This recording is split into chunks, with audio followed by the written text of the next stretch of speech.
Ok, pessoal, boa tarde a todos. Eu queria agradecer primeiramente tanto a Jéssica, o Vitor, mas principalmente o Eduardo, que nos convidou para essa apresentação. Agradecer as palavras dele. Certamente eu não sou a pessoa que sabe mais de projetos dentro da universidade. Tem uma série de colegas que divide esse mérito comigo e com os colegas do DEPROCON. Então, a gente com certeza trabalha para que a gente possa fazer um serviço muito bom e atender na plenitude as necessidades dos projetos da universidade.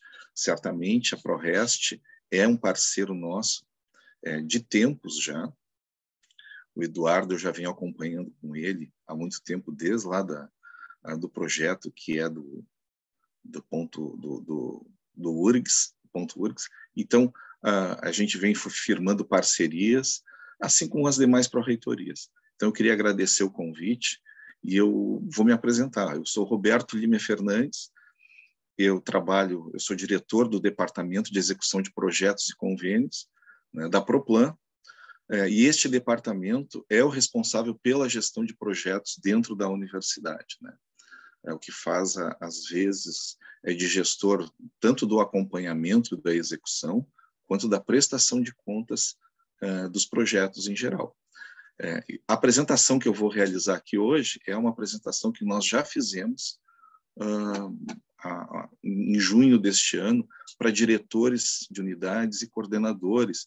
É uma apresentação que foi realizada, foi montada e realizada por todos os servidores do DEPROCON. Então, a gente tem aqui uma gama geral de informações, mas ficamos abertos às perguntas. A apresentação ela está dividida entre execução e acompanhamento e prestação de contas. Depois da execução, nós tínhamos colocado tipo um break para fazer perguntas, mas podemos também fazer perguntas lá no final da apresentação. Aí vocês aqui sabem que se alguém quiser interromper, pode interromper, não tem problema nenhum, ok? Então, eu vou começar essa apresentação. Vamos lá. Bom, o DEPROCON ele está estruturado da seguinte maneira. Tem a direção, que eu sou diretor do departamento, a divisão de acompanhamento de convênios, que tem o Roger e o Aloísio como servidores. O Roger é o diretor da divisão de acompanhamento. Os bolsistas, alguns já mudaram porque a rotatividade deles é bem grande, não porque eles saiam por falta de espaço, muito pelo contrário, são bolsistas, são requisitados no nosso departamento. Nós hoje, boa parte dos bolsistas que perdemos para trabalhar nas fundações de apoio, né, porque eles têm um bom aprendizado dentro do departamento e eles, então, são solicitados a trabalhar na fundação de apoio ou outras estruturas da universidade. Tem a divisão de prestação de contas, que o Felipe é o diretor, a Lislaine é outra colega, e os bolsistas, o Nicolas e o Eliandro. Bom, primeiro de tudo, o que é um projeto? Para a gente poder entender. Como é que se conceitua projeto? O projeto, ele é uma, vamos dizer assim, é uma empreitada, ele é um empreendimento que tem um esforço temporário. Ele tem início, meio e fim. Ou seja, quando eu abro um projeto, eu sei a data que ele começa e a data que ele termina. Então, eu tenho esses condicionantes temporais para a execução do projeto, né? E o que ele gera? Ele vai gerar um produto, um serviço ou resultado. Ele pode gerar produto e serviço ao mesmo tempo, né? Não há problema nenhum. Mas ele vai gerar um resultado.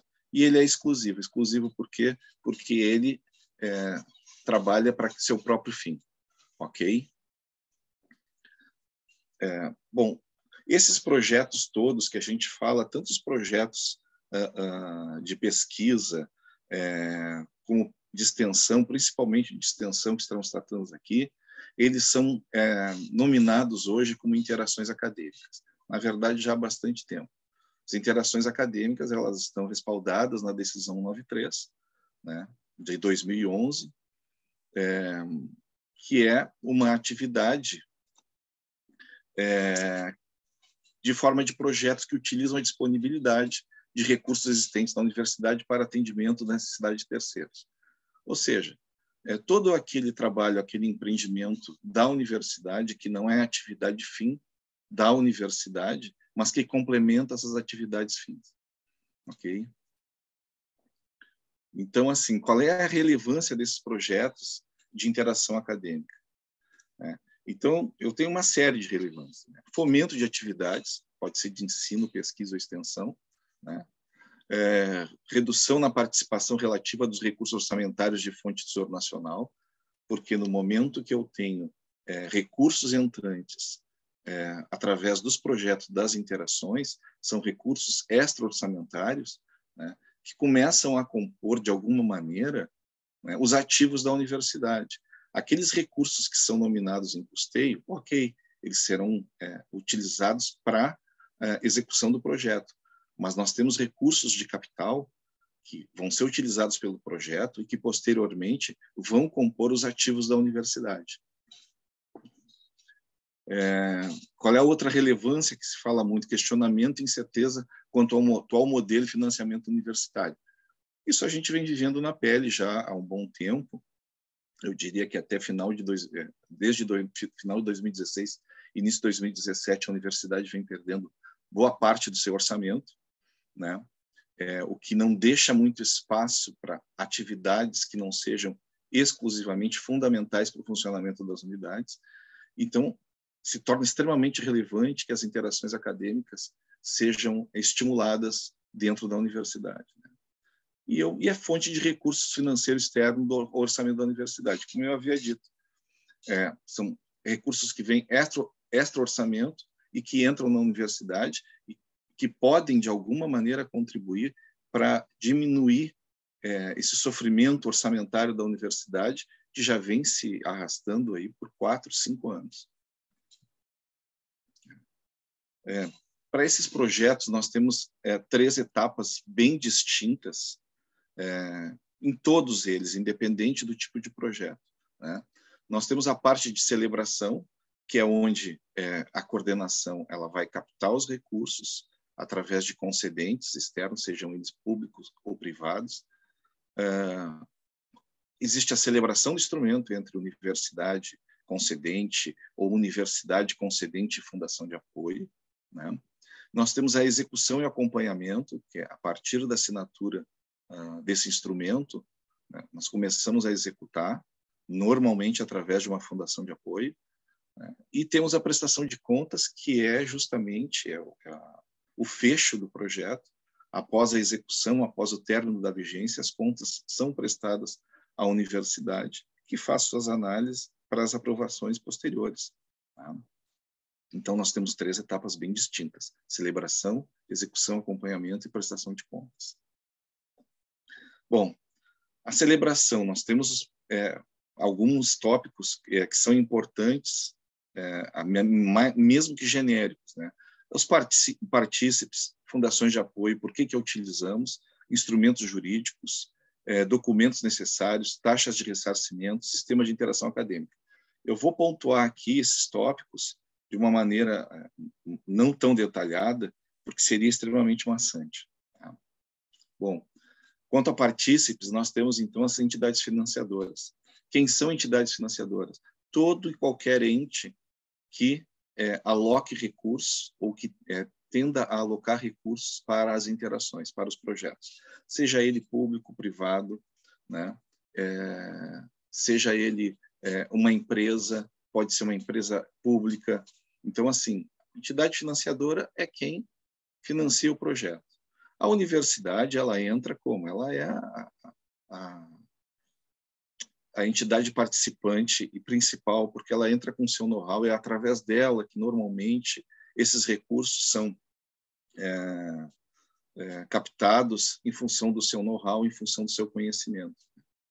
E, não menos importante, as fundações de apoio. Fundações de apoio têm um papel importantíssimo, em função de que a maior parte delas, se não foi criada, elas têm como intento fazer a execução desses projetos, coisas que a universidade não teria condições de fazer.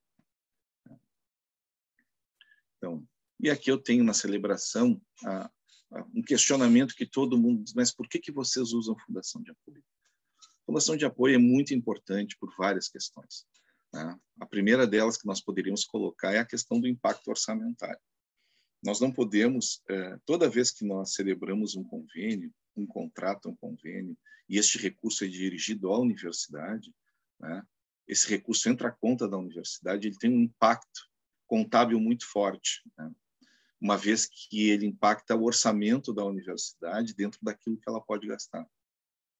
Se nós temos a Fundação de Apoio como participante dessa celebração, nós podemos repassar esse recurso a essa fundação, ela vai executar sem onerar o orçamento da universidade.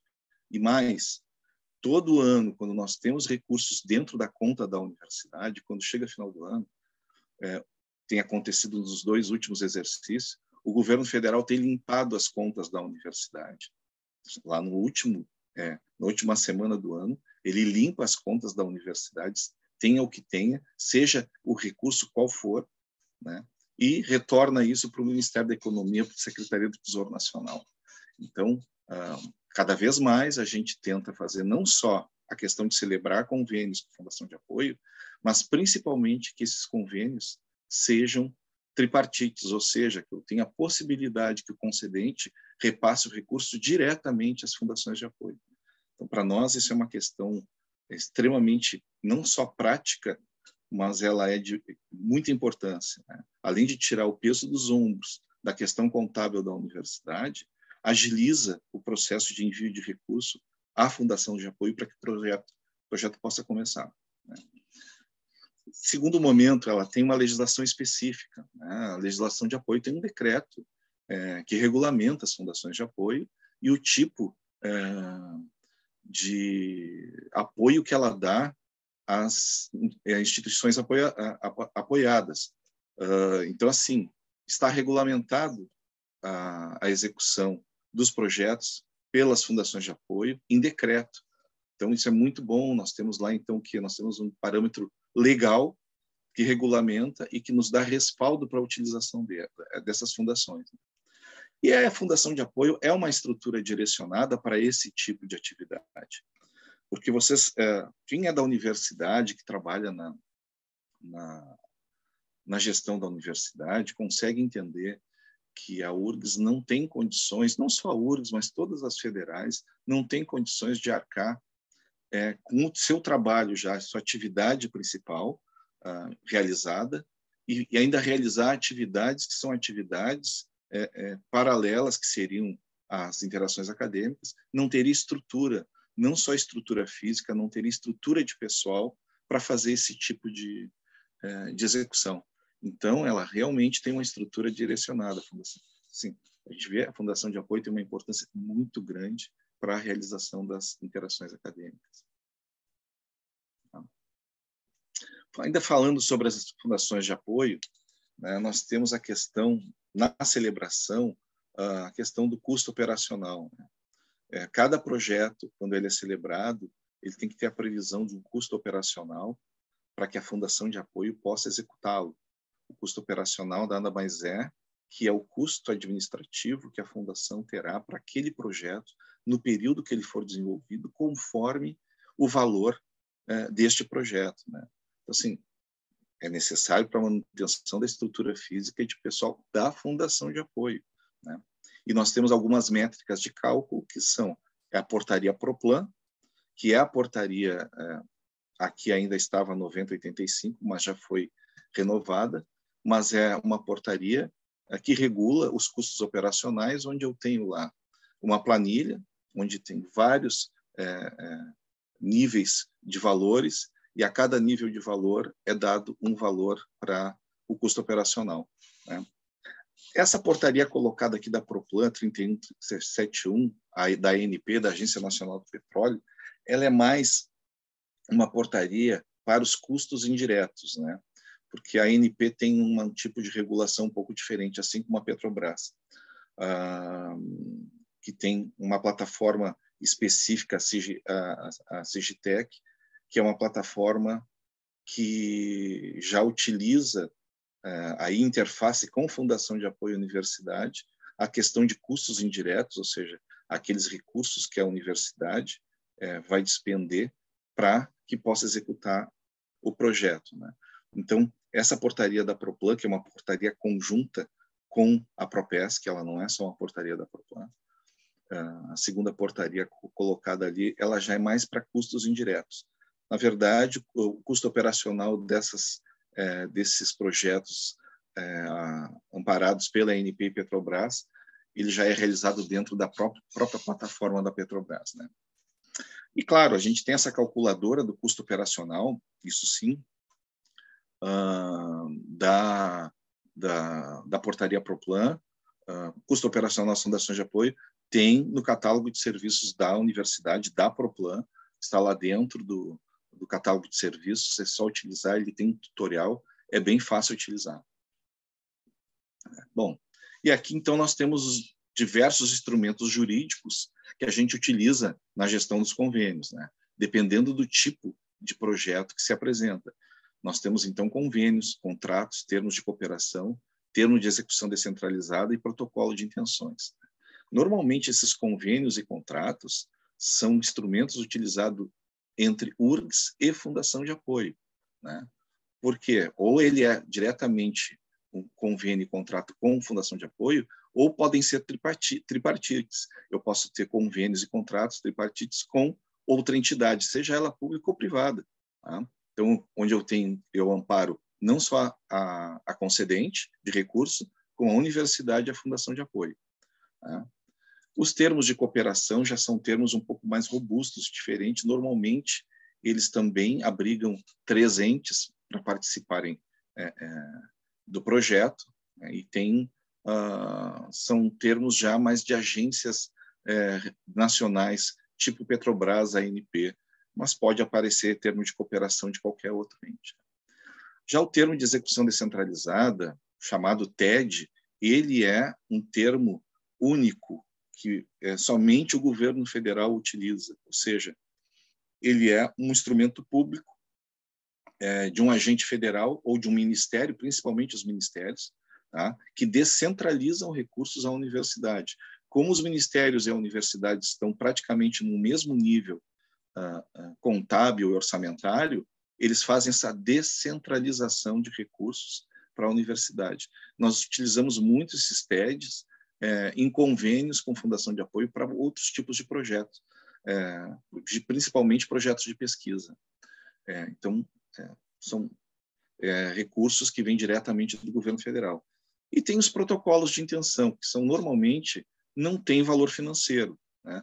Eu posso ter convênios sem valor financeiro também, contratos sempre com valor financeiro, termos de cooperação normalmente com valor financeiro, pode ter sem valor financeiro, o termo de execução só existe com valor financeiro, e os protocolos de intenção são, como diz o nome, é uma intenção, eu estou simplesmente firmando um documento com uma intenção de fazer, de proceder parcerias com as instituições. Essas são sem valor financeiro, que muitas vezes esse instrumento prevê que na continuidade dele, durante a vigência desse protocolo, pode-se firmar, sim, lá um convênio, aí sim com valor financeiro. Então, eu tenho essas possibilidades, e dentro dessas possibilidades eu tenho uma série de outras que poderia abrir, mas eu acho que assim já dá uma ideia bem melhor e boa do que são os instrumentos jurídicos. Tá? E os documentos necessários aqui são documentos gerais que, dependendo do tipo de interação, ele vai mudar, mas normalmente são esses os documentos, né? Que é a minuta do instrumento legal, que nós vimos ali em cima, são os tipos de instrumentos jurídicos, né? O plano de aplicação financeira, quando ele existir, né? Quando existir recurso no projeto, tem um plano de aplicação financeira que é padrão para todas as fundações de apoio, tá? E que lista todas as rubricas dos recursos que vão ser utilizados, alocados e utilizados durante a execução do projeto. O projeto propriamente dito, que é o plano de trabalho, né? Lá com o seu devido projeto e plano de trabalho que é colocado aqui são coisas extremamente parecidas, e eles estão mais ou menos regulamentados lá no Ofício Circular do Proplan 23/2016, pelo menos com seus itens mínimos. Então, lá eu tenho uma série de itens que são colocados, que deve ter pelo menos aquele conteúdo mínimo no plano de trabalho, né? Contrapartida econômica, que aqui fala do Ofício 22 de 2016. Bom, o que é contrapartida econômica? Contrapartida econômica para a universidade é tudo aquilo que a universidade utiliza sem despender um centavo, ou seja, sem despender um recurso financeiro. Quando eu faço um projeto e eu recebo recursos de fora, a universidade usa os seus próprios para fazer o projeto, ou seja, usa a sua infraestrutura, usa o pessoal, né? Professores, servidores, alunos, essas coisas todas. Bom, a contrapartida econômica nada mais é que a mensuração possível desses recursos para que a gente possa informar, dizendo assim, olha, o projeto X ele tem como contrapartida econômica Y reais. É para entender que a universidade, ao receber um projeto e recurso para executar esse projeto, ela também tem um gasto, ela também está despendendo recursos, né? Então, assim, isso foi uma coisa imposta pelo TCU, Tribunal de Contas da União, lá em 2014, né? E nós fizemos, então, fizemos um critério para contrapartida econômica, que, aliás, agora também já está no catálogo de serviços, né? Nós temos lá uma calculadora para contrapartida econômica para todos os projetos, tem um tutorial dizendo como utilizar essa calculadora, e ela tem sido extremamente bem aceita. Então, e é de extrema importância isso para os projetos. E a declaração da equipe executora. A declaração da equipe executora são aquelas pessoas que vão participar do projeto, que receberão bolsas, que estarão lá devidamente nominadas, com carga horária, valor de bolsa, essas coisas. Está ali aquela fração de 2/3, porque normalmente o que tem que haver numa equipe executora é no mínimo 2/3 de pessoal da Universidade Federal com vínculo, pessoas com vínculo no projeto. Eu posso ter pessoas sem vínculo, mas eu tenho que ter 2/3 com vínculo. Lembrando sempre, pessoas sem vínculo com a universidade não podem receber bolsa, a não ser que tenham condições especiais que podemos falar lá adiante, tá? Mas que deverão ser revistas ou vistas pela Procuradoria-Geral. Continuando aqui nos documentos necessários, carta solicitando a contratação da fundação.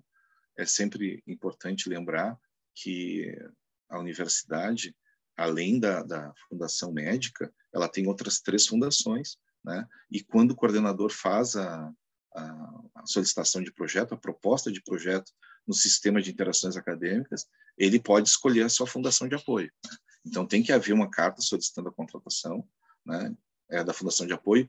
Essa fundação de apoio, todas as fundações de apoio, têm dispensa de licitação, não é necessário fazer licitação para contratação, tá? A lei garante esse tipo de procedimento.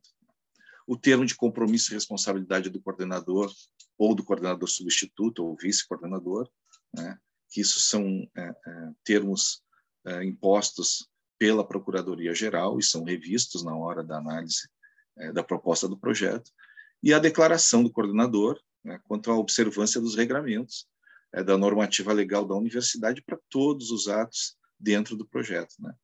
E importante também a designação do fiscal do projeto. Lembrando sempre, fiscal do projeto, quando a gente fala, ele não trabalha para o projeto, ele é nominado no projeto, mas ele é fiscal do projeto pela universidade. Ele fiscaliza o projeto para a universidade, e no trabalho que é realizado na execução, tanto pelo projeto, na coordenação, quanto junto à fundação de apoio. Por isso é que as pessoas dizem assim, o fiscal do projeto não pode receber bolsa. É claro que ele não pode, ele não está trabalhando no projeto. Ele trabalha dentro do projeto para a universidade naquele projeto. Bom, e aqui, então, assim, já falei um pouco, mas vou falar um pouco mais qual é a importância das taxas de ressarcimento pelo uso de infraestrutura. Tá? Os ressarcimentos de infraestrutura não são custos operacionais. Custo operacional é aquilo que é devido pela Fundação de Apoio em função da execução. O ressarcimento de uso de infraestrutura é aquele recurso financeiro, vocês estão entendendo? Não é a contrapartida econômica, é o recurso financeiro necessário para a URGS manter a sua estrutura física, né, pela utilização justamente desses projetos todos que acontecem. Hoje, só para vocês terem uma ideia, nós temos em torno de 500 projetos acontecendo dentro da universidade ativos, né, das mais variadas correntes, das mais variadas áreas e tamanhos. Então, assim, todos esses, com raras exceções, utilizam a infraestrutura da URGS.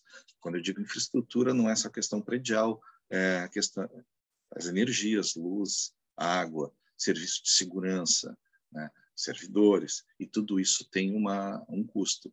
É claro, essa taxa de ressarcimento de infraestrutura, ela está normatizada dentro da decisão 193, que é a decisão que regula as interações acadêmicas.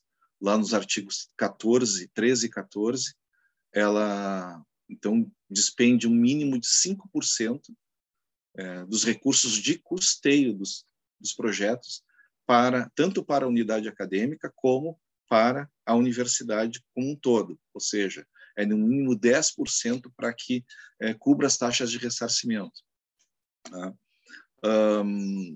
Então, a importância é muito grande, porque é uma questão de reposição, é onde a universidade consegue, muitas vezes, repor equipamentos obsoletos, né, para a administração central, também em conjunto com a unidade faz a mesma coisa, ela pode usar esse recurso para fazer reformas, adquirir equipamentos, né, dentro das suas possibilidades. Né.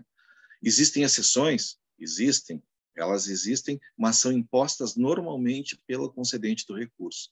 Essas exceções estão dispostas nos editais, quando a universidade participa, um projeto participa através de edital, isso deve estar regulamentado no edital. Muitas vezes as concedentes não permitem que haja taxas de ressarcimento, e sim colocam lá um percentual X para dizer assim, olha, isso cobre todas as taxas administrativas que o projeto terá que usar. E entenda-se taxas administrativas, custos operacionais, ressarcimento de infraestrutura. Então, muitas vezes, nós temos que cotizar os percentuais entre fundação de apoio, unidade acadêmica e URGS. Né? E, claro, tem outras exceções que não permitem mesmo que se faça a alocação desse recurso, e tem que estar expresso isso no instrumento do convênio, do contrato, ou em algum edital, em algum normativo da empresa ou da concedente. Né? Bom, nós temos aqui, então, um sistema de interações acadêmicas. Né? Tudo que eu falei até este momento são questões que a gente acompanha, desde lá da proposta, da interação acadêmica, né, do convênio, do contrato, né, até a sua execução, onde começa a sua execução. Tudo isso é uma preparação para a execução. Bom, só que isso tudo, gente, nós utilizamos o sistema de interações acadêmicas. O sistema de interações acadêmicas, que foi baseado num trabalho realizado pelo professor Franz, lá na Propesc. Inicialmente era para ser um sistema puramente acadêmico, meramente acadêmico, mas com o tempo ele foi tomando uma forma maior. Entendeu-se que, além das questões acadêmicas, tinham que ter as questões administrativas, jurídicas e financeiras que fossem levadas em conta, né? E resolveu, então, se abrir esse sistema, fazer um sistema bem mais robusto, para que ele pudesse abrigar todas essas necessidades, né? E que pudesse, então, ter umas estruturas avaliativas que fizessem rodar as interações, as propostas dentro desse sistema. A origem desse sistema não parte lá de 2011, quando foi aprovada a decisão 93 sobre as interações acadêmicas. Né? As interações acadêmicas existem há muito tempo, talvez, são bem mais antigas que nós possamos imaginar, que não tinham esse nome, era simplesmente se executavam projetos e convênios e contratos. Tá? Inclusive, a gama de instrumentos era muito menor, né? Com o tempo, isso foi se tornando mais variada, foi enriquecendo o tipo de instrumento, se tornando um pouco mais complexo. Tanto é que se resolveu, num determinado momento, em detrimento de uma outra decisão do Conselho Universitário, que já existia, fazer, então, uma coisa extremamente mais robusta, que foi a decisão 193, né, que regulou, então, todas as interações acadêmicas, os tipos de interação, como elas se dariam, a forma de contribuição, quem poderia participar. E daí, esse sistema de interações acadêmicas parte desse princípio da 193, né? E, como eu disse, se tornou uma coisa maior, e hoje, a condição dela hoje, nós estamos operando esse módulo 1, que é o módulo justamente da entrada da proposta até a assinatura, até a aprovação e assinatura das propostas de interação, sejam elas quais forem. Tá? Então, assim, este módulo hoje funciona, nós estamos fazendo melhorias, não é fácil a gente fazer um sistema dessa envergadura, né? Nós estamos aprendendo, então estamos melhorando, e já temos o desenho dos outros 2 módulos. Assim como a interação ela tem 3 etapas, que é a celebração, execução e acompanhamento e prestação de contas, o sistema também ele acompanha essa questão modular. Né? Hoje nós estamos num módulo de celebração, né, utilizando esse módulo de celebração, mas já temos desenhado o módulo de execução e acompanhamento, que ainda precisa de uma série de retoques e finalização. Ele só não entrou ainda, o desenho dele praticamente pronto, ele não entrou ainda para se concretizar dentro do CPD. Né? E ainda depois tem o módulo de prestação de contas. Então, a gente está tentando fazer melhorias para que esse sistema de interação acadêmicas, pelo menos agora, neste primeiro momento, este primeiro módulo, ele consiga caminhar de uma velocidade melhor. Nós temos uma série de dificuldades, né? Porque não é só uma questão do sistema, é uma questão de cultura da própria universidade, que é onde as coisas todas correm por processos, né? Muitos podem perguntar, mas por que não continuar fazendo via processo as interações acadêmicas como era antigamente? Não se faz por processo por uma questão simples. Os processos SEI, vocês viram meu gato passando na frente, os processos SEI, eles não têm como eu tirar informações gerenciais. Eu não tenho como tirar relatórios. Justamente a grande questão do sistema é que eu tenha que tirar informações gerenciais conforme eu queira dispor e melhor naquilo que o TCU exige de nós nos relatórios anuais de gestão. Então, o nosso grande passo foi esse, é que a gente tenha um sistema que possa ser inteligente. Então, essa é a questão, por isso que estamos melhorando ele para utilizar. Perspectiva futura é essa, é o módulo 1 e 2, né? A relevância, eu acabei de falar, né? E aqui vai um apoio que a gente faz sempre. Apoiem a gente na realização e no encaminhamento desse sistema. Hoje nós somos gestor do processo e facilitador desse sistema. Né? Fazemos questão disso porque nós praticamente operamos todas as informações desde o início até o final das interações. Então, a gente tem um conhecimento bem largo disso, né? E a gente gostaria de ter o apoio não só dos colegas servidores, dos demais colegas das fundações de apoio que também serão chamadas a participar e a ter interface nesse sistema. Ok? Bom, aqui, execução e acompanhamento são os tópicos que a gente vai ver rapidamente, características, informações relevantes, aditivos, remanejo financeiro, equipe executora e demais alterações. Tá? A finalidade dessa etapa, a gente já vem falando, né? Atingir o objetivo, as metas que foram propostas pelos projetos, né?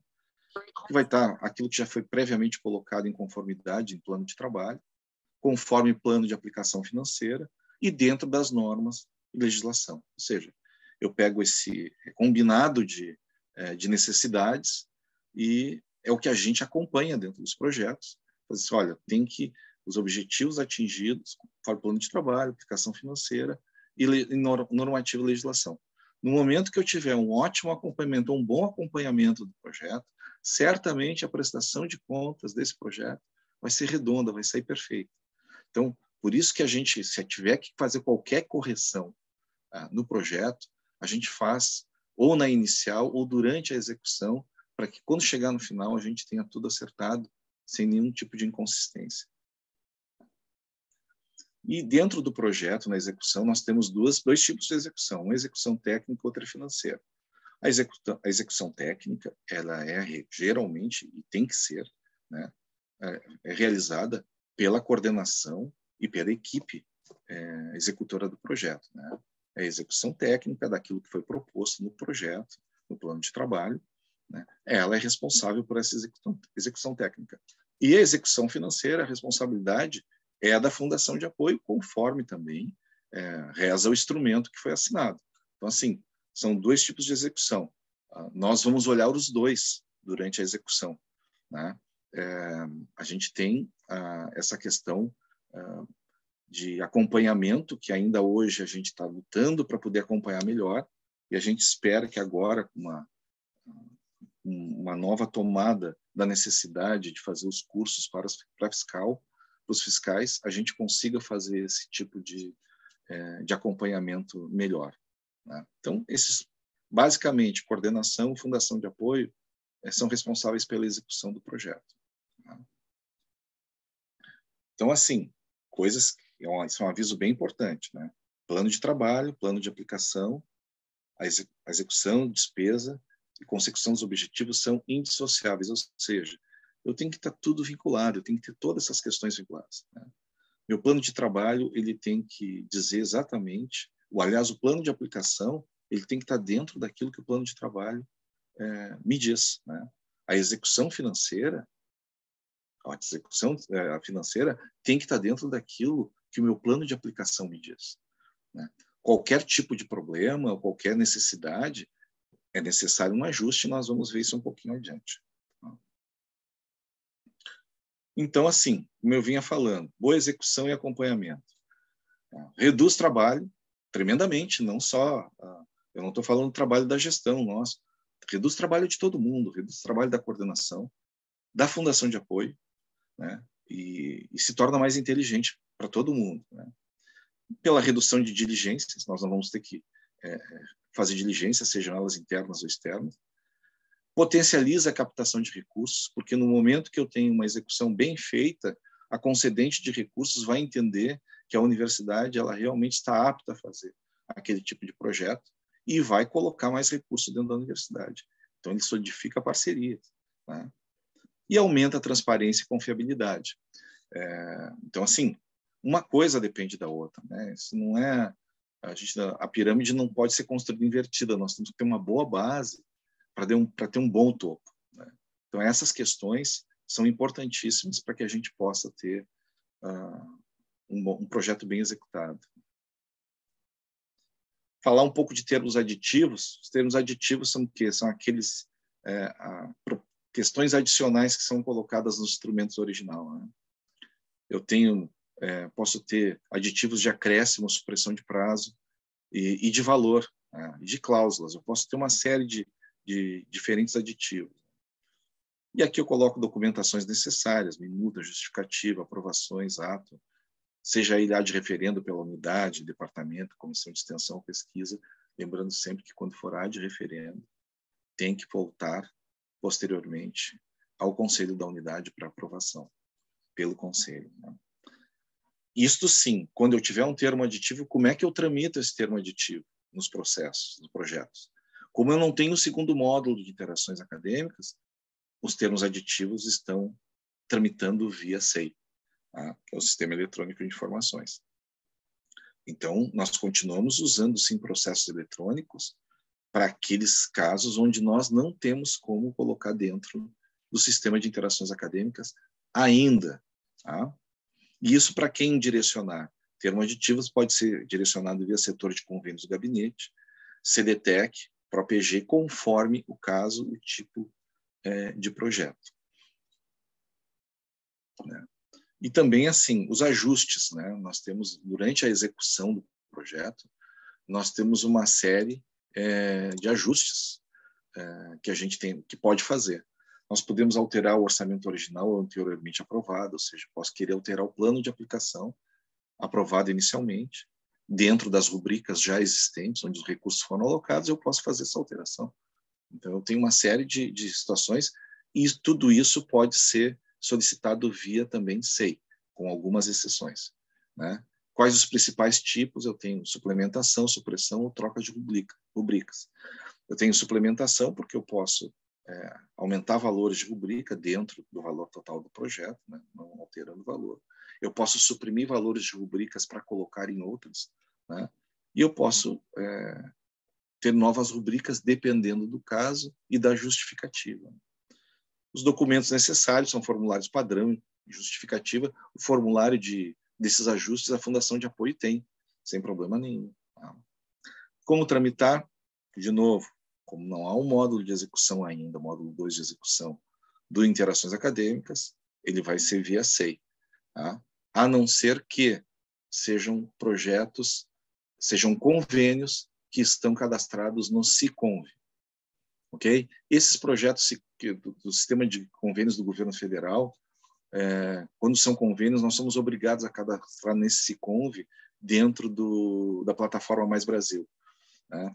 E ele me permite que eu possa fazer isso via e-mail, eu não preciso abrir processo para isso. Eu tramito ele na troca de e-mails com a Fundação de Apoio, que solicita para nós a aprovação via sistema de convênios do governo federal, via SICONV. Né? Mas essa é a única exceção. O restante, sim, tem que abrir o processo SEI. Okay? E a quem direcionar isso, sim, aí direciona diretamente ao DEPROCON Proplan. Ok? Esse remanejo financeiro. Principais inconsistências, aí tem uma série de questões que eu não acredito que sejam relevantes demais para a gente poder falar nessa apresentação. Né? A gente pode passar isso para vocês depois, não tem problema nenhum. Né? E a equipe executora? Bom, equipe executora é aquela equipe que vai trabalhar no projeto. Né? Eu tenho uma equipe executora inicial devidamente aprovada. Hoje, antigamente, quem aprovava era a auditoria, né, interna da Universidade Aldim. Com a criação da controladoria dentro da Proplan, a controladoria assumiu esse papel. Então, assim, a controladoria é que vai verificar a equipe executora, membro a membro, ela vai ver os valores percebidos, a carga horária, o tipo de interação que está sendo proposta. Então, quem vai avaliar a equipe executora, tanto na original quanto na alteração, é a controladoria. Tá? Tem algumas considerações que a gente faz. Né? Não há reajuste de bolsa. A própria portaria, a última portaria 1417/2021, ela vedou esse tipo de possibilidade. Né? Pagamentos retroativos devem ser justificados no máximo 30 dias. E as alterações de equipe executora devem anteceder o remanejo financeiro, porque quando se faz uma alteração de equipe executora, normalmente se inclui mais uma ou duas pessoas, é necessário um novo aporte, um aporte maior de recursos para o pagamento de bolsas. Então, essas coisas estão vinculadas, elas não podem ser dissociadas. E, obviamente, segue dentro do SEI, porque é uma alteração no projeto. Tá? E as demais alterações podem ser questões de instância administrativa, né, que vão ser avaliadas pelas estruturas avaliativas. Né? A divisão de acompanhamento de projetos, de convênios e contratos fica à disposição de todos vocês, né, para que possam prestar o acolhimento e orientação aos coordenadores e demais interessados. Ou seja, o DEPROCON está à disposição de todos desde o início lá, antes da realização da proposta do projeto. A gente sempre pede que venham falar com a gente, para que quando fizer a proposta, isso já esteja mais ou menos desenhado, um desenho definitivo, para que não haja muita demora na tramitação da proposta. Bom, são questões que a gente coloca também importantes. Cada projeto deve ter um único processo para execução e acompanhamento no âmbito da universidade, ou seja, eu aprovo dentro de interações acadêmicas. Quando eu vou continuar a execução, eu tenho que ter um único processo dentro do SEI, onde eu vou solicitar todos os tipos de questões dentro daquele processo. Eu não vou abrir um processo para uma questão, para um ajuste, e vou abrir outro para um aditivo. Não. Todas as alterações do projeto deverão estar no único processo. Tá? Assim como eu vou abrir uma única interação para fazer a proposta do projeto, eu abro um único processo para dar prosseguimento aos ajustes desse processo. Ok? Eu ia abrir para perguntas aqui, mas eu não sei, continuamos e as perguntas ficam para o final, porque eu ainda tenho um pequeno pedaço da prestação de contas. O que vocês acham?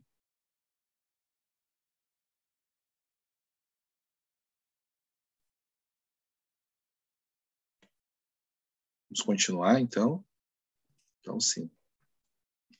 Bom, a outra questão é a prestação de contas. Depois que eu fiz a execução do projeto, né, eu faço a prestação de contas. Né? E na prestação de contas, eu tenho qual é o objetivo dela? É justamente a gente verificar se o que foi realizado está em conformidade com a execução financeira, com a despesa pública, com o normativo legal. Tá? Então, assim, características, prestação de contas realmente é a última etapa do projeto para a coordenação, né? Depois de já haver finalizado a execução técnica, né? Ele pode acontecer em qualquer tipo de instrumento, seja ele bipartite, ou seja, universidade, fundação de apoio, ou tripartite, universidade, fundação de apoio e concedente. Tá? O prazo põe geralmente 60 dias, mas ele é de 60 dias. Né? A legislação vigente ele determina que o prazo máximo da prestação de contas, ao terminar a vigência do projeto, até que a gente possa prestar contas, é de 60 dias. E não é só a questão de prestação de contas entre fundação de apoio e universidade. É 60 dias para a fundação de apoio prestar contas à universidade, que presta contas à concedente do recurso. Ok? Ali estão listadas as legislações, as leis, que falam, que rezam sobre a prestação de contas. Né? Então, como havia falado anteriormente, boa execução e acompanhamento, boa prestação de contas. Isso não tem como ser diferente. Tá? Uma coisa não anda sozinha da outra. E a relevância da prestação de contas, a gente sabe mais ou menos, é inconsciente, mas é sempre bom a gente reafirmar as evidências, né? Evita inconsistência, evita uma tomada de contas especial pela concedente, pelo TCU, isso pode acontecer. Né? É uma ferramenta de controle da universidade. Eu diria mais, é uma ferramenta, a prestação de contas, não só de controle, mas de gestão, porque eu tendo a prestação de contas de projetos já encerrados, eu posso fazer gestão dos outros projetos que estão em andamento ou projetos similares ao que foi encerrado. Né? Agilidade e precisão na resposta à demanda dos órgãos de controle, sejam eles a Controladoria Geral da União, o Tribunal de Contas da União. Né? A prestação de contas bem realizada, ela acredita a confiabilidade à universidade, então a universidade só ganha com isso. Né? Controle de devolução de recursos à universidade aos concedentes. Então, eu tenho que ter um controle dos recursos que são devolvidos, sejam eles recursos originais ou financeiros, né? Rendimentos financeiros, e eu tenho um controle muito bom no momento que eu tenho a prestação de contas bem feita, eu tenho este controle bem executado. Uma coisa que nós não colocamos aqui, que eu quero evidenciar, encerrada a prestação de contas na Proplan, dado baixa dos valores no CPF do coordenador junto à contabilidade, toda e qualquer prestação de contas dos projetos realizados na fundação pela Fundação de Apoio e analisados pela universidade, ficam à disposição do Conselho Curador da universidade. O Conselho Curador, ele analisa não só por amostra, ele analisa todas as prestações de contas de todos os projetos que a universidade realiza. Então, assim, e o conselho curador é que garante lá no final qualquer tipo, ainda é um último crivo, um último filtro que nós temos, qualquer tipo de inconsistência que possa ter ficado. Apesar de a gente ter um crivo muito grande dentro do DEPROCON, né, algumas coisas às vezes ficam para trás. É raro, mas acontece, né? E isso é que é importante. Uma coisa que o Eduardo falou lá no início, né, dizendo que o grande negócio é que todo mundo na universidade participa do projeto, desde a unidade acadêmica, nas suas aprovações, seja no departamento, nas comissões, no conselho universitário, no conselho da unidade, desde ao nível central, nas pró-reitorias que analisam a atividade afim, a Proplan, que analisa a questão administrativa, financeira, a Procuradoria, que analisa a questão jurídica, as aprovações, as formalizações todas, a Controladoria, que analisa a questão de bolsas e de equipe executora. Então, todas essas aprovações, elas dividem o peso das responsabilidades. É óbvio que a coordenação, o coordenador é responsável pelo projeto, é ele que responde. É óbvio que a Fundação de Apoio que responde pela execução, mas a gestão da universidade também responde através de todos esses entes, a todas as estruturas que avaliaram. Por isso que é importante ter avaliação de todos, torna a coisa um pouco mais leve para todo mundo, e a responsabilidade se divide. E aqui algumas informações e cuidados importantes, né? Coordenações devem reunir todas as informações ao longo do projeto e, ao final, montar os relatórios com maior facilidade, né? Quando nós falamos em relatório, quando a execução técnica termina, nós temos a necessidade de solicitar o relatório de cumprimento do objeto, o famoso RCO, né? Lá estão todas as atividades desenvolvidas pelo projeto, as quais a coordenação disse que no plano de trabalho serão realizadas. Então, o relatório de cumprimento do objeto é a resposta àquilo que foi proposto no plano de trabalho. Tá? Adequação dos gastos ao plano de aplicação financeira. É claro, se eu entrei com uma proposta de aplicação, plano de aplicação, e mesmo assim fiz as alterações durante a vigência, elas têm que estar adequadas àquilo que foi proposto e ajustado, né? E nisso, tanto a fundação, tanto o coordenador é responsável, como a fundação pela execução também é responsável. A equipe executora deve estar devidamente aprovada em todo o período do projeto, considerando os cargos horários e valores de bolsas. A gente coloca isso, parece uma obviedade, mas acontece que não é. A gente já teve casos dentro da universidade, que eu acho que agora a gente está mais regrado, mas com problemas graves, e que não foram detectados no início e lá no final dão um problema grave, né? Inclusive com devolução de recursos ao projeto e à universidade. Então, a gente tem que sempre chamar essa atenção para esse cuidado. Acompanhamento técnico, os objetivos e metas previstos no plano de trabalho, só para reforçar o que já havia sido dito. Acompanhamento financeiro junto à Fundação de Apoio. Orientar a equipe executora a realizar a guarda dos documentos comprobatórios de despesa ao longo do projeto, que isso é importante, né? Aí é uma troca muito grande entre a equipe executora, a coordenação e a Fundação de Apoio, que executam o projeto, para que no final possam juntar toda a documentação e incluir na prestação de contas. E aqui uns avisos importantes nas compras que a gente coloca, que são coisas mais que aparecem muito na prestação de contas, né? Observar os ritos de compras, a legislação vigente, o processo licitatório, quando há necessidade, né? As notas fiscais certificadas pelo coordenador ou vice, identificadas com o número do convênio ou do contrato, né? Normalmente as fundações têm os seus próprios números de projeto, né? Materiais permanentes devem ser tombados e doados à universidade. Isso aqui é uma regra, pessoal, que nós cumprimos à risca.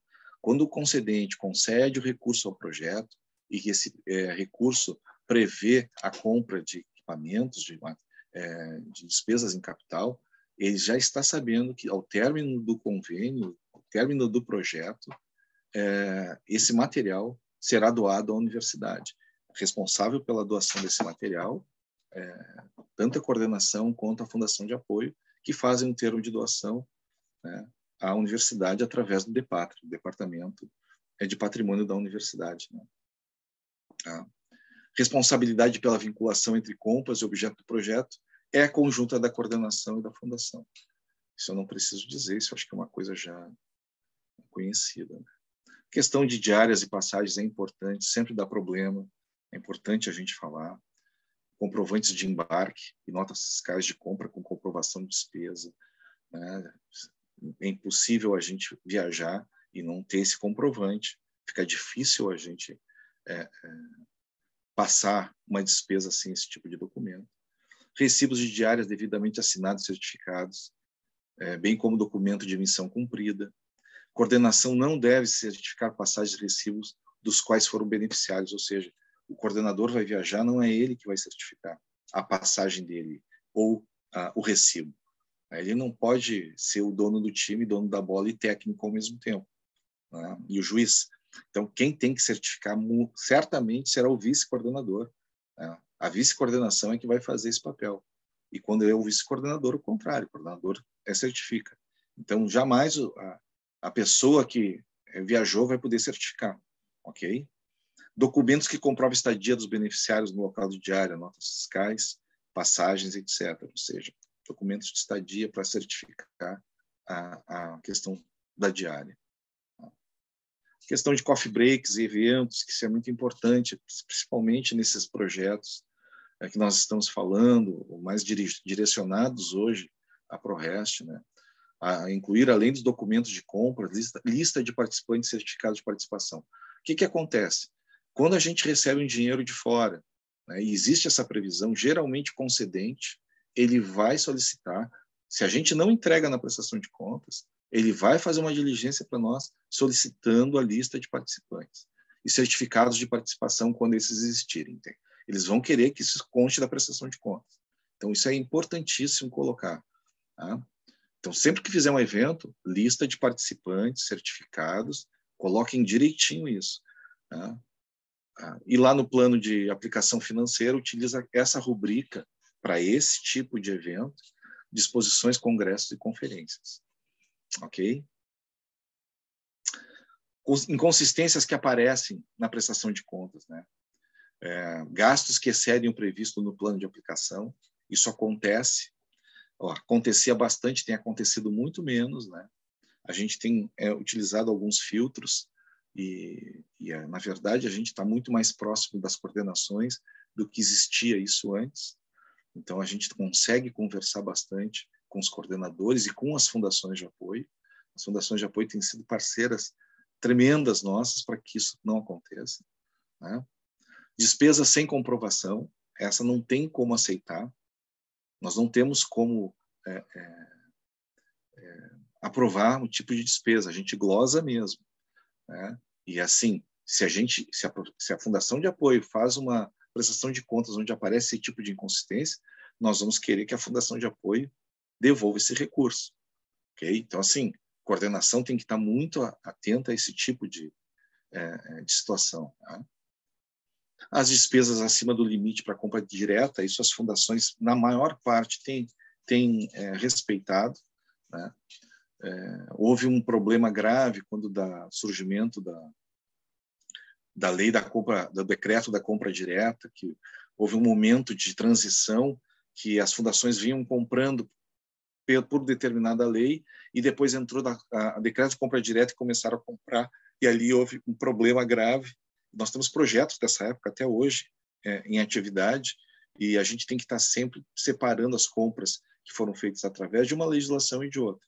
Mas hoje, normalmente, está sendo seguido. Né? E relatórios de cumprimento do objeto incompletos ou superficiais. É sempre importante dizer, se eu tenho relatório de cumprimento do objeto, ele tem que ser um relatório com muita substância, porque ali é que eu vou dizer se realmente o objetivo do projeto foi conseguido, as metas foram alcançadas, né? As etapas daquelas metas foram alcançadas de que maneira, né? Houve o cumprimento total, foram alcançadas parcialmente. Eu vou poder colocar relatos mais consistentes, pode ter fotografias, pode ser documentado com fotografias, com gráficos. A gente não pode esquecer que esse documento de relatório de cumprimento do objeto, ele não é simplesmente um proforma para a universidade. Normalmente, esse relatório de cumprimento, o RCO, nós entregamos concedentes de recurso, tá? E elas querem uma coisa um pouco mais elaborada, né? Então, assim, às vezes vem incompleto, às vezes é superficial, às vezes é um relatório, um RCO de uma página ou duas, né? Que a gente fica meio até constrangido. Muitas vezes a gente fala com a coordenação e diz, olha, coordenador, quem sabe, então, né, um pouquinho mais de profundidade, porque é importante lembrar, gente, se nós não avaliamos o RCO, a Proplan não avalia o relatório de cumprimento do objeto. Só que no momento que a gente vê que o projeto tem uma determinada envergadura e ele chega lá com uma página, a gente avisa a coordenação que muito provavelmente, né, vai sofrer uma diligência da concedente do recurso para que detalhe mais, né, a execução do projeto. Então a gente faz nós avaliamos sim as questões financeiras, as questões de execução do projeto, né, e analisamos a presença ou não do relatório de cumprimento do objeto, ok? Né? A questão também dos custos operacionais acima de determinado na portaria Proplan, isso é uma coisa que a gente regula muito. Nós temos projetos que muitas vezes são contratos arrecadatórios entre a universidade e fundação de apoio, que prevê um valor de arrecadação, mas chega lá no final, não houve essa arrecadação, ela foi aquém, foi bem menor. E o que nós fazemos, então? Nós adaptamos ao valor arrecadado, porque inicialmente foi proposto um custo operacional em cima do estimado. Lá no final, no realizado, nós fazemos as adaptações, né, destes valores de custo operacional, porque foi realmente arrecadado. Então, a gente, muitas vezes, na prestação de contas, a gente lidar com essas questões de acima do determinado pela portaria. Essa é uma das situações, né?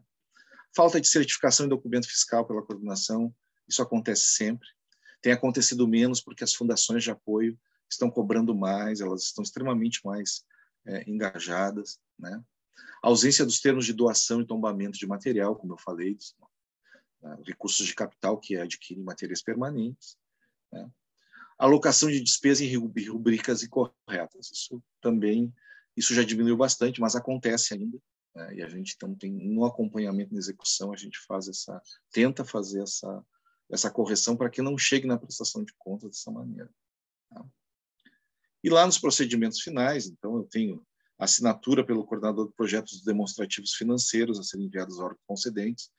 Toda vez que a Fundação de Apoio faz uma prestação de contas, quando não é tripartite, normalmente quando o instrumento é tripartite, a Fundação de Apoio faz a prestação diretamente ao órgão concedente, tá?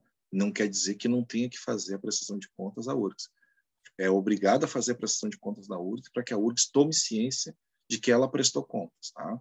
Mas quando o instrumento é entre URGS e Fundação de Apoio, né, é porque houve um outro instrumento que trouxe recurso para que esse projeto pudesse ser tocado pela Fundação de Apoio, né? São aqueles instrumentos que eu chamo de duas pernas. Concedente URGS faz um instrumento e URGS Fundação de Apoio faz outro. Quando, então, há este demonstrativo financeiro, tem que haver assinatura disso, porque vai ser enviado ao órgão concedente, tá? Entrega do relatório de cumprimento do objeto, já falamos, né? E do relatório de avaliação da Fundação de Apoio. O relatório de avaliação da Fundação de Apoio é um relatório extremamente exíguo, na minha opinião. Acho que deveria ter um outro tipo de relatório, eu já propus isso, a gestão da universidade, porque ele é objetivo, quer dizer, ele é objetivo, ele parece ter objetividade, mas ele é muito confuso, tá? Ele é objetivo porque é de marcar uma cruzinha, mas ele realmente, para mim, deveria ser muito melhorado. mas é ele que, hoje em dia, nós necessitamos que a Fundação de Apoio preencha esse relatório ao final de cada projeto e anexe junto também com o relatório de cumprimento do objeto, tá? Na prestação de contas. Devolução de saldo à universidade e aos concedentes. Bom, aqui a gente é obrigado, né? Terminou um projeto, chegou no fim, né? Fundação de Apoio fez prestação de contas, existe saldo a devolver, a Fundação de Apoio devolve a conta da universidade através de uma RGU, tá? Aliás, uma GRU, né? Através de uma GRU, ela devolve à universidade e esse recurso, aquilo que não é da universidade, aquilo que é devido ao concedente, a URGS vai devolver a concedente, ok? Repito, quando for tripartite, a própria Fundação de Apoio vai devolver o recurso à concedente. Perfeito? Envio da prestação de contas ao concedente do recurso, verificar eventuais mudanças das exigências e protocolos de prestação de contas dos concedentes. Isso é uma coisa que tem acontecido bastante ultimamente, né? Ainda mais quando tem concedentes que têm seus próprios sistemas de prestação de contas e vinculam algumas informações. Mas, normalmente, tem sido através da gestão da universidade essa prestação de contas. Bom, agora sim, agora eu terminei, eu queria agradecer e eu coloco à disposição de vocês para perguntas, então. Agradeço a todos, muito obrigado.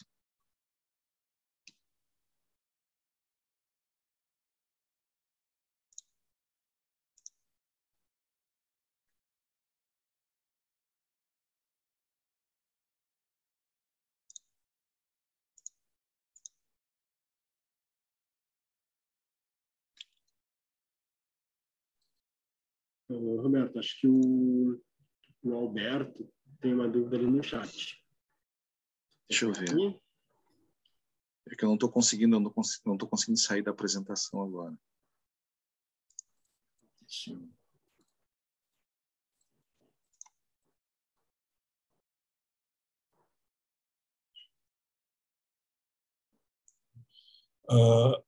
O Alberto, eu coloquei a pergunta no chat, mas eu posso fazer agora diretamente. Por favor, Alberto. Que, na verdade, é uma pergunta bem direcionada diz respeito a uma interação que eu estou trabalhando agora. A gente assinou agora o contrato, essa semana, foi assinado pela empresa, né? E agora a gente vai ter que fazer algumas modificações via processo SEI, como tu falaste. Então, uma pergunta que eu estava conversando hoje de manhã com o coordenador, e aí ele me perguntou isso, e eu não consegui encontrar, é o seguinte: quando a gente montou a contrapartida, existe a contrapartida material, né? E existe recursos humanos. De recursos humanos. Então, por exemplo, se tem lá um professor ou um servidor ou mesmo um aluno de pós-graduação que foi incluído ali na contrapartida, essa pessoa pode receber depois bolsa do projeto? Ótima pergunta. Que bom que tu fizeste essa pergunta. Assim, o que acontece? Primeiro, contrapartida material, a gente sabe, no caso, hoje a gente só lida com contrapartida material, só para esclarecimento, né? Com questões de bens móveis, ok? Nós não temos hoje como calcular de uma maneira sistemática e criteriosa a questão de aluguéis de espaços ou de laboratórios para colocar como contrapartida econômica. Então, a gente coloca os bens móveis dessas salas e laboratórios, equipamentos, mobiliários, eletroeletrônicos, essas coisas todas, ok? Bom, recursos humanos. Os recursos humanos, quando a gente coloca no cômputo da contrapartida econômica, nós fazemos isso somente com pessoas vinculadas à universidade e que têm contrato de trabalho. Viu, Alberto? A gente não usa alunos na contrapartida econômica, tá? Então, por quê? Porque assim, eu só nomino pessoas que têm um contrato de trabalho com a URGS. Eu acho que eu falei alunos tá. Expandir a pergunta, mas lá no nosso caso não tem aluno. Não. Tá. Então, assim, qual é a relação entre contrapartida econômica e bolsa? Nenhuma. Nenhuma. A contrapartida econômica é aquilo que a universidade está dispondo em tempo de trabalho para que aquele servidor, né, possa trabalhar no projeto. Não tem nada a ver com a bolsa ou o valor de bolsa. Tá? Então, assim, eu calculo aquilo que a universidade despende, aquilo que a universidade abre mão em termos de recursos econômicos para que ele possa trabalhar no projeto. Tá? Aquilo que ele vai fazer, o que ele vai receber pelo projeto por uma bolsa, não tem vinculação nenhuma com isso. Tá? Então, fica tranquilo assim, ó, uma coisa é pagamento de bolsa, a outra é contrapartida econômica. Se o Roberto trabalha 10 horas num projeto durante um mês e vai trabalhar 12 meses, vai trabalhar 120 horas e ele ganha, e a hora dele custa R$1, então ele vai custar para a universidade R$120. Tá? Ou seja, a universidade está abrindo mão da participação do Roberto naquelas 120 horas que corresponde a R$120. Então, assim, ó, é uma questão econômica, não é financeira. Tá? E tudo isso, obviamente, está amparado pela decisão 193. Tá? Tá ok, eu agradeço. Não tem problema, quando a gente está em casa, é assim que acontece. Toca uma campainha e acontece isso. Tem problema. Não, eu agradeço. É que também eu estou envolvido na nova unidade em BAPI, que a URGS ganhou agora há pouco, a CIMOB, e lá nas regras da EMBAPI parece que existe essa proibição, a gente não tem certeza ainda, né? Que no momento que a pessoa está na contrapartida, ela não pode receber bolsa. Não. Então, parece que lá na EMBAPI tem isso, a gente não tem certeza, que está consultando eles, mas foi daí que surgiu a dúvida. O que existe agora, uma restrição, e ela não deve fazer uns 2 meses isso que saiu, é que pessoas que trabalhem junto à Fundação de Apoio, tá, não possam participar dos projetos, não possam perceber bolsas pelos projetos. Okay. Isso com certeza, isso saiu agora, acho que é uma portaria do gabinete do reitor que saiu faz uns 2 meses. Tá?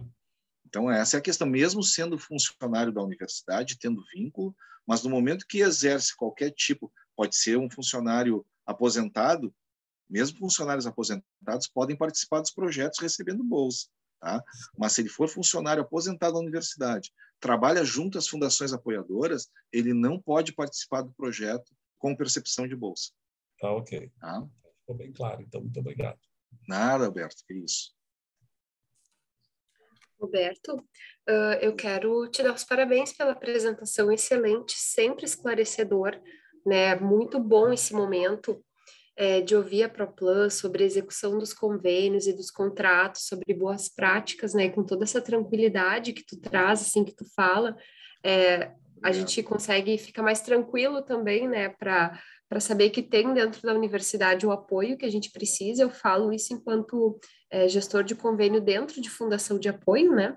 Certo. A gente também tem que lidar com as complexidades do projeto, da equipe executora, e conseguir encaixar isso tudo, né, dentro das leis de fundações e das normas da universidade. Então, vocês sempre nos dão essa orientação, com toda a transparência, com toda a tranquilidade que a gente precisa para conseguir executar o nosso trabalho. Tá bom, muito obrigada. Então, que isso. Eu queria deixar à disposição o departamento a todos, que entrem em contato com o pessoal, entrem com todos os servidores do DEPROCON, estão à disposição de vocês para ajudá-los, tirar dúvidas naquilo que for possível. Quando a gente não sabe, a gente vai atrás, gente. Tá? Então, assim, fiquem tranquilos, fiquem à vontade. Fico aberto a perguntas ainda, se vocês quiserem fazer, não tem problema nenhum, estamos aqui para respondê-las. Ok?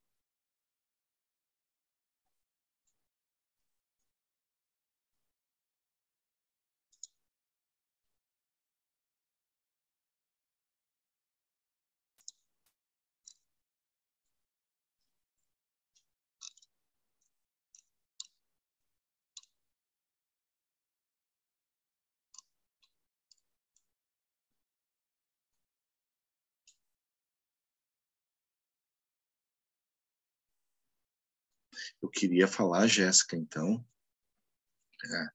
tu colocas essa apresentação à disposição, tu podes colocar à disposição do evento, das pessoas, para que elas tenham conhecimento do conteúdo. Eu sei que a gravação vai ficar à disposição também, mas que vocês consigam colocar à disposição e lembrá-los a todos, assim, nós temos o catálogo de serviços da Proplan, onde todas essas informações, se não da maneira como eu falei, todas vão estar lá, tá? A maioria dessas questões estão formuladas em tutoriais, como proceder, aquilo que envolve cálculos, estão as calculadoras, eu tenho calculadora de custo operacional inicial, calculadora de custo operacional de aditivos, eu tenho a calculadora de custos indiretos ou de contrapartida econômica, todas elas estão lá, o que compõe, como fazer. Então, essas coisas estão todas dentro do catálogo de serviços da Proplan. Ok?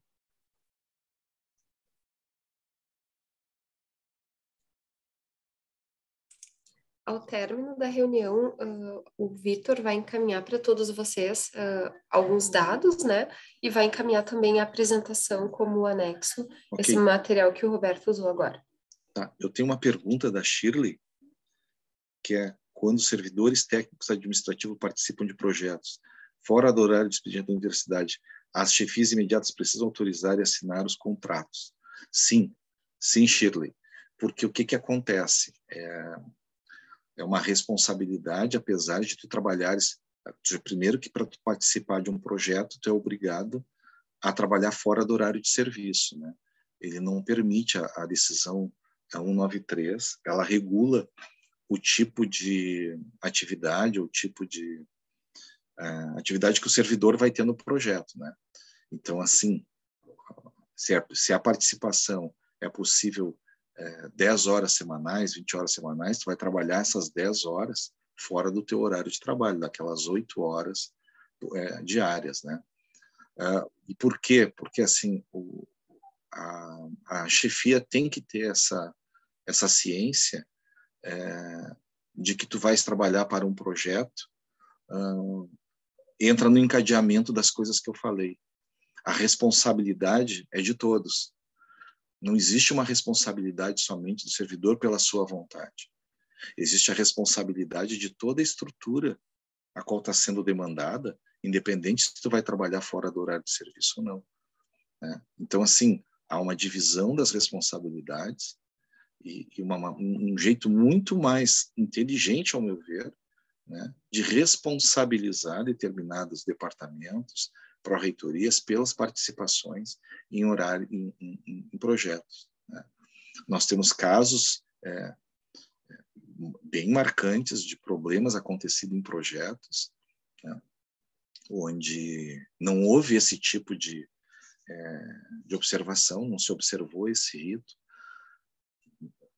não sei como, mas aconteceu, e isso trouxe uma série de problemas, acarretou uma série de problemas que recaíram somente nas costas do servidor, quando isto não deve ser assim, isso deve ter toda uma hierarquia autorizando que ele participe da interação acadêmica. Não é só a questão do horário de trabalho, da intervenção dela no tipo de interação, porque daqui a pouco ela pode estar participando de uma interação acadêmica com uma atividade daquela que ela exerce dentro da universidade como servidor. Isso é uma coisa completamente fora da possibilidade, né? É a mesma coisa que as pessoas me convidarem para poder fazer parte dos projetos e fazer gestão de projetos. Eu não posso fazer isso, né? Justamente porque eu faço a gestão de projetos, né, na gestão da universidade. Então, eu não posso trabalhar no meu trabalho, dentro da minha atividade, que eu sou pago para fazer pela universidade, né? Então, essas questões são bem... Uma coisa que não acontece, a gente não pode confundir com o coordenador. O coordenador, quando ele trabalha, quando ele faz o projeto, ele é bolsista dentro do projeto, recebe, ele não está lá como professor que dá aula pelo seu contrato de trabalho. Ele está lá como pesquisador de coisas que não estão na atividade prescrita no seu contrato de trabalho. Então, por isso que ele pode fazer a interação acadêmica, tá? Se ele fosse para dar aula de graduação ou pós-graduação em estricto sensu, ele jamais poderia perceber bolsa, tá? Por quê? Porque são atividades intrínsecas à sua atividade dentro da universidade. Tá bom?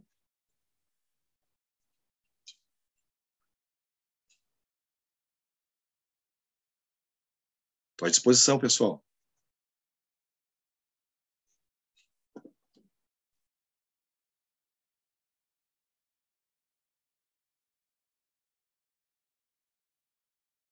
Eu agradeço a todos pelas manifestações. Obrigado pelos elogios. Eles não são só meus, viu? São elogios de toda a equipe do departamento, porque esse conhecimento todo que a gente tem é um conhecimento conjunto. Ninguém faz nada sozinho, gente. Viu? Tá bom? Deixa eu ver uma coisa aqui.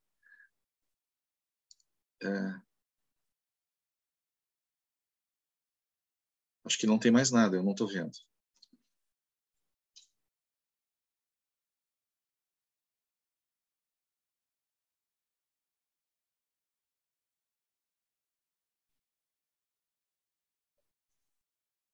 Obrigado, Silvano. Obrigado, Silvana. Agora eu vou agradecer a todos. Cristine, muito obrigado. A Shirley, o Rodrigo, a Marília, Thaís, ao Alberto, a Silvane de novo. Obrigado a todos, gente. Jéssica, tens alguma pergunta, alguma coisa que tu gostaria de colocar? Não, Roberto, eu já tinha assistido essa apresentação. Deixa eu ver se o pessoal da equipe da Fundação, da área de ensino e pesquisa, ou da área de eventos, que está presente, tem alguma dúvida e gostaria de aproveitar o momento para esclarecer. Okay.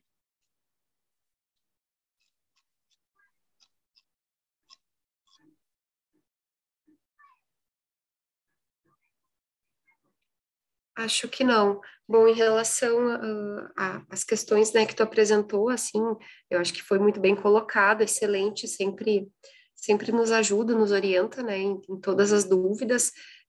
O canal é sempre muito aberto, bem acessível, todo momento que a gente tem alguma dúvida, qualquer um dos profissionais da equipe sempre muito disponível. E eu só acho que quero te agradecer por ter aceitado o convite de compor conosco aqui esse momento. E informar o pessoal que essa foi a última live, né, a última webinar do grupo, do conjunto de 5 webinars que nós propomos e construímos junto com a ProRext, focada em execução de projetos, captação e execução de projetos de extensão. Em seguida, devemos estar enviando as listas de presença e providenciaremos a emissão dos certificados. Eu não sei se o Eduardo está aqui também para fazer alguma colocação.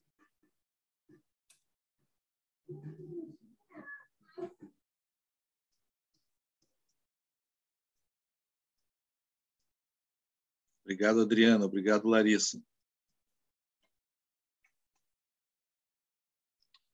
Acho que o Eduardo, ele não está aqui conosco, ele tinha uma aula, acredito, nesse mesmo horário.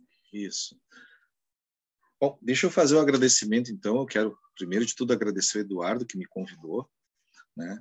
E quando ele me falou, disse, olha, junto com a Fundação Médico, se não vamos fazer, porque a gente começou uma parceria há menos tempo que as outras fundações, mas a Fundação Médica tem sido parceira da gente, eu quero fortalecer essa parceria. A Jéssica tem sido incansável com as questões da universidade, eu queria agradecer a Jéssica, ao Vitor, a toda a equipe de vocês, tá? Sempre pelo acolhimento das questões que a gente faz, e agradecer a todos por ter tido a paciência de me escutar falar durante essa hora e pouco aí. Tá bom, gente? Muito obrigado.